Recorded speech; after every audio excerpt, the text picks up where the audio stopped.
Hey, what is going on YouTube? Mike here from Team BRY, and yeah, this is the Pixel 4a in 2021. Now, I've been using this for around 100 days now since I first got it in October last year, and it's been my daily driver ever since. And as far as mid-range smartphones go, the Pixel 4a offers a lot of good features for the price. And yeah, I just want to share with you guys how my first 100 days with the Pixel 4a have gone so far. Alright, so let's start off with how the phone has held up physically. I'd like to think that the matte polycarbonate design on the Pixel 4a really helps with durability. So far in my 100 or so days of using this phone as my daily driver, it's really held up pretty well, like there aren't really any scratches on the device. Although I do like to use cases on my phone as well, aside from using it caseless, in which case the Spigen cases for the Pixel 4a are my go-to choice. We actually have a review on these cases, so you can check them out here on Team BRY. As for the display, the Gorilla Glass 3 has held up pretty well. So far, it's been able to withstand daily use, although I do take good care of my devices in general. But if you're not really prone to dropping your phone, then the display on the Pixel 4a should hold up nicely. Now, as for media consumption, the vibrant full screen display and the dual speaker setup make the Pixel 4a a pretty great media device, especially if you like to watch videos and listen to music. It's actually been my go-to handheld media center, and it pretty much holds my entire music library with the large 128 gigs of internal storage. I do wish that it came with an SD card slot though, but so far I haven't really used up all the storage yet. The fact that it also comes with a 3.5mm headphone jack also means that the Pixel 4a is a great device for music lovers, adding that special dash of flexibility if you are ever in the mood for wired or Bluetooth headphones. Gaming is pretty much enjoyable on the Pixel 4a, at least in my experience. The Snapdragon 730G and the 6 gigs of RAM are pretty much capable of running all the games available on the Play Store. We've actually got a few gaming videos up on the channel where I put the Pixel 4a to the test, with some games from the Play Store and even Google Stadia. As far as performance goes, the 4a does remain a very capable device after all this time. And yeah, stuff like lag and slowdowns are pretty much non-existent here. Of course, one of the biggest reasons why anyone should own this device is the amazing camera performance. So Google has pretty much continued to fine-tune its camera software throughout my time using it, and yeah, it's remained very consistent as the day I first unboxed it. Photos look great, and casual mobile photographers will find a lot to love about the way that the Pixel 4a handles pictures, and stuff like dynamic range, saturation, and even low-light performance are easily handled by the phone, and yeah, I have been spoiled by this camera.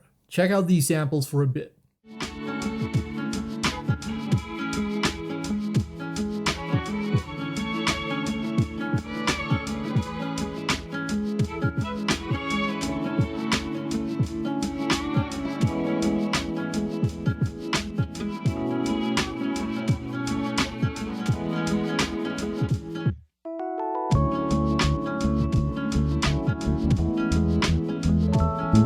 So additionally, Google did add a feature which I love using, namely the cinematic pan mode, and it can really push the 12 megapixel sensor to its limits.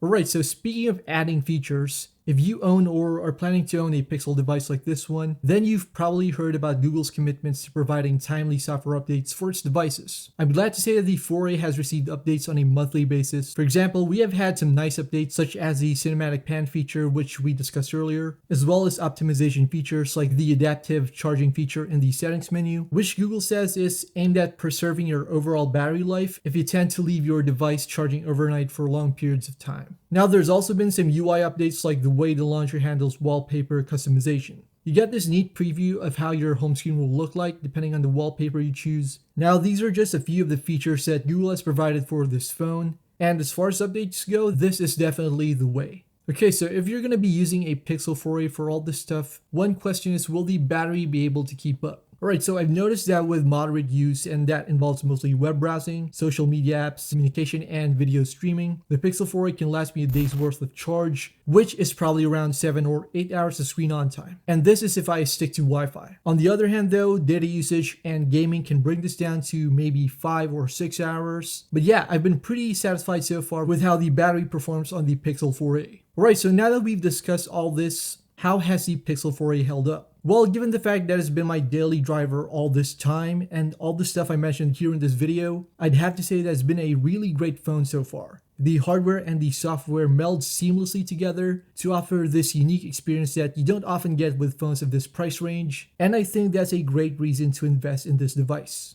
Guys, if you want to check out more of my tech videos, head on to Team VRY here on YouTube. Once again, thanks for watching.